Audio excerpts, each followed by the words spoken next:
and welcome back to another video on the Wrestle Debate and to Crown Jewel 2022 out of 10. WWE just had their second and final Saudi show of the year, and it's definitely an interesting show. Lots went down on it. Loads of big matches. Roman Reigns, Logan Paul main eventing. Obviously had most titles on the line, as you'd expect for any pay-per-view. And we kicked off with a big BC match between Brock Lesnar and Bobby Lashley. Lesnar was sent into the steel sets early on as the match began outside.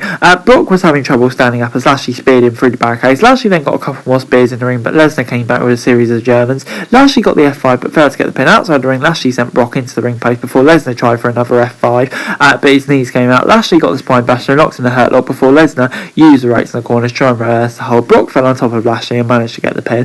After the match, Lashley caught Brock in the hurt lock once more, knocking him out.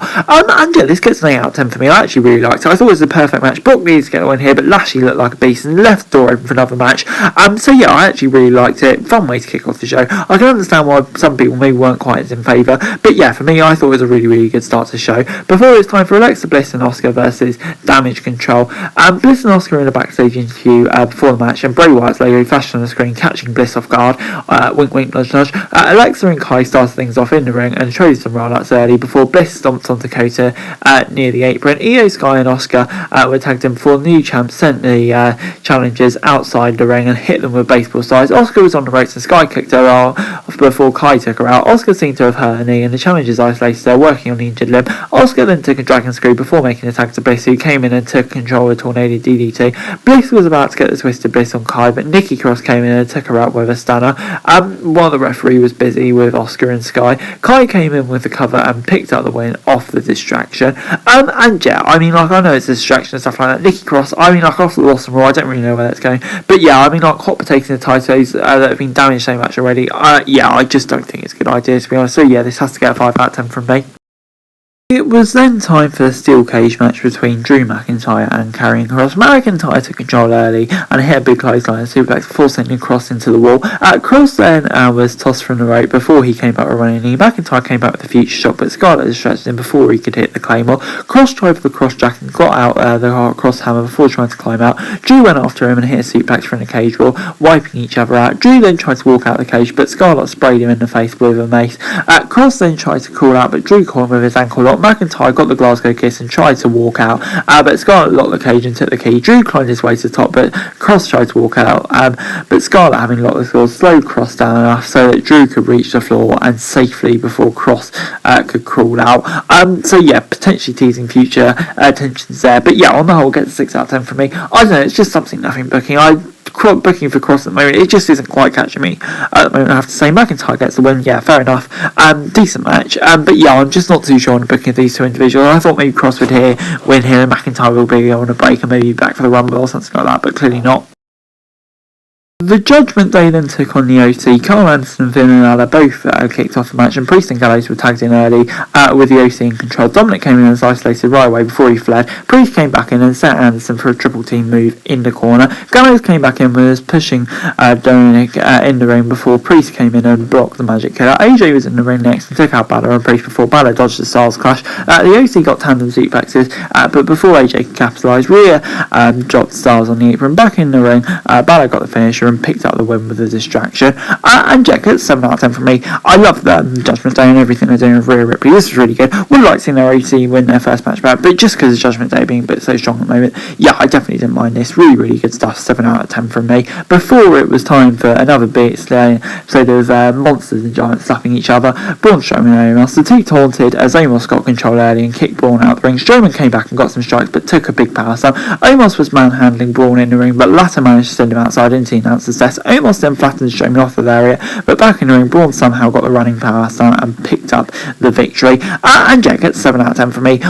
Exactly what I think we all expect it to be. Short, sharp and sweet. A really, really good match between the two for what it was going to be. It was never going to be a technical classic, was it? But definitely did its job. Omos, I don't know. yeah, I don't like to see him lose, but it's happened before. And yeah, I think Strowman for his first match back kind of had to get the win here. But yeah, intrigued to see what they do next with both of these. Before it's time for the Usos v Brawling Brutes for the tag titles, Butch and Jimmy kicked off the match, and Jay called for a tea out early on and was about to walk away from the match, but Butch came in with a dive and took them out. Back in the ring, Butch got a TNA DDT on Jimmy before the Usos managed to regroup. Butch then took the double splash from the Usos, but Holland broke out the pin. Ridge got Sheamus's finish before getting near fall. They dumped Jimmy outside and tried to pin, but Jay and Jimmy came back and broke it up. The Usos took Ridge out with double super kicks before getting the 1D on Butch for the W.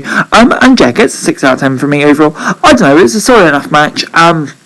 Yeah, I don't know, it just kind of lack of jeopardy and stuff like that, really. Never made this a truly thrilling match for me. So yeah, it has to give it a 6 out of 10 for me. It was okay, but definitely not the best in the show. But anyway, it's time for Bianca Belair v Bayley up next in the last women's standing match. Bayley got the first takedown, but Bianca came back with a few suplex and sent her outside. Bayley got a kendo stick, but Belair dodged the shots with the weapon and sent her outside again. Bayley then got a chair, and now Bianca managed to dodge it well. Bayley then got a ladder next, but went down with a crossbody off the ropes. Bayley then blocked a shot off the steel steps and hit a suplex on the outside before sitting Bianca down on a chair and hitting a dive in the area from the barricade. They fought their way to the ramp, and Bayley attacked the champ with a steel chair as they went back to the ring. Bianca was dropped under the ladder in the ring before Bayley parried her under the ring steps before attacking her with the ladder with the kendo sticks.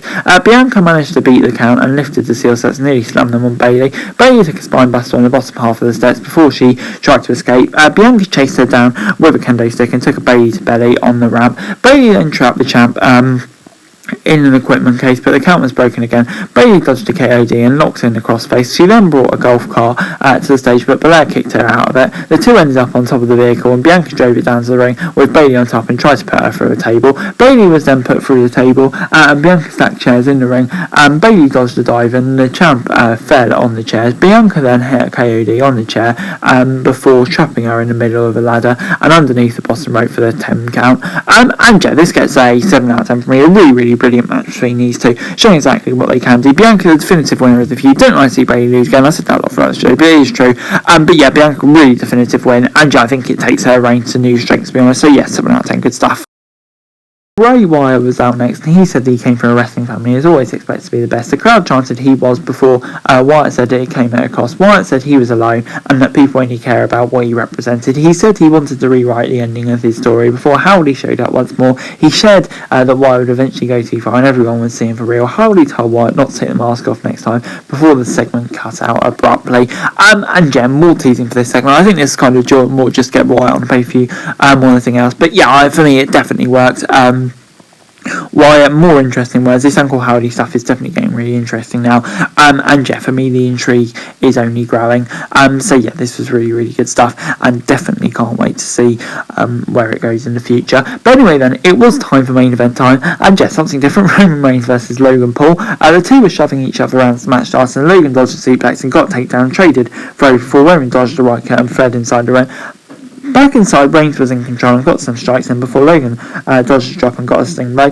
Reigns was then sent outside and Logan hit a dive before getting near fall off a lariat in the ring. The champ came back with some big moves before taunting Logan and getting a few near falls. Logan got a near fall off a blockbuster before going for a Superman punch on the champ. Logan got up and hit the top rope crossbody and the moonsault for a near fall before Roman dodged a super kick and got rock bottom before taking a few straight punches from Logan for a 2 count. Paul then clearly announced the death before setting Reigns on it and hit a splash while taking the selfie, which was pretty awesome. If you haven't seen the video, go check it out. The Usos then came to check out Reigns and he took out Logan's 2 buddies from the front row. Jake Paul then showed up to help his brother and took out the Usos with some strikes. Reigns was sent back inside and Logan hit a splash, but Reigns managed to kick out. Solo Sikoa then came out next and faced off with Paul, but officials came down to stop them. Logan hit a dive on the Usos before heading to the ring and taking a Superman punch. Roman Reigns hit the spear and picked up the victory. And yeah, this gets a 9 out of 10 from me. Yeah, I probably shouldn't have loved this as much as I did, but for me this was genuinely one of my favourite matches of the year. Such a good match. Yeah, some of the spots in here are incredible. Logan Paul, I mean, like, what a bloody wrestler he is. You've got to credit him, whether you like him or not. That was just an absolutely incredible match. Roman Reigns really helped in here as well. And yeah, just such a fun match. You knew which way it was going to go, but yeah, it didn't distract from the fun throughout this. It was just such a good way to end the pay-per-view. 9 out of 10. Brilliant stuff. overall, Crown Jewel 2022 gets an 8 out of 10 from me. Yeah, I thought it was a really, really good show. The main event especially, the first match was really good as well. Some decent matches throughout the card. Some booking decisions that maybe I'm not totally convinced by, but yeah, I think I'll give them a chance to see where they all go. And yeah, on the whole, just a really enjoyable afternoon of wrestling, which definitely helped as a UK viewer, not having to watch it at like 2 o'clock in the morning, but there we go. But anyway, guys, that's it for you. Thanks very much for tuning in to like, share, subscribe, don't forget to comment, summary, and follow this show for daily wrestling news and subscribe to the channel. It's going to be greatly appreciated. Thanks very much for watching. Peace out.